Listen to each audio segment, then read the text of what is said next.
আসসালামু আলাইকুম ভিউয়ার্স, কেমন আছেন আপনারা? আলহামদুলিল্লাহ আমি ভালো আছি। আজকে আমি আপনাদের জন্য নিয়ে আসলাম খুব সহজ এবং স্বাদে ভরা সর্ষে ইলিশ। তার জন্য প্রথমে শস্যগুলো ভালোভাবে পরিষ্কার করে ধুয়ে ৫-৬টা কাঁচামরিচ সাথে লবণ দিয়ে বেটে নেব। আপনারা চাইলে ব্লেন্ড করে নিতে পারেন। সর্ষে ইলিশ রান্নার জন্য আমার আরও লাগবে পেঁয়াজ কুচি, কাঁচামরিচ, ধনেপাতা, আদা বাটা, পেঁয়াজ, সাথে লাগবে পেঁয়াজ বাটা। ইলিশ মাছগুলো ভালোভাবে পরিষ্কার করে ধুয়ে রেখেছি। সাথে আমি আজকে একটু ডালও রান্না করব। এই ডালটা আমার ছেলে মেয়ে খুব পছন্দ করে যদি এইভাবে রান্না করি।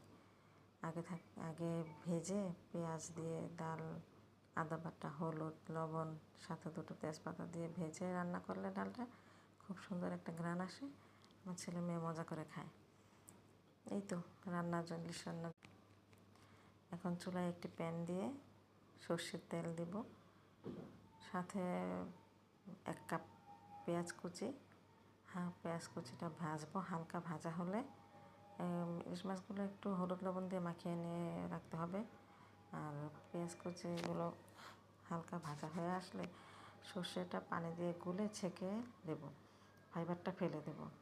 তাহলে আর তিতে লাগবে না, নয়তো একটু তিতা তিতা লাগে, খেতে একটু স্বাদটা অন্যরকম লাগে। ডালে আমি এখন কাঁচামরিচ, টমেটো দিয়ে নেব। তারপরে তো সর্ষের মধ্যে দেব আদা বাটা, লবণ, পেঁয়াজ বাটা দিয়ে ভালোভাবে একটু ভেজে পানি দিয়ে দেব। পানিটা ফুটে ওঠা পর্যন্ত, পানিটা ফুটে উঠলে ইলিশ মাছগুলো দিয়ে একটু উল্টে পাল্টে নেড়ে চেড়ে দেব যতক্ষণ কাঁচা গন্ধটা চলে না যায়।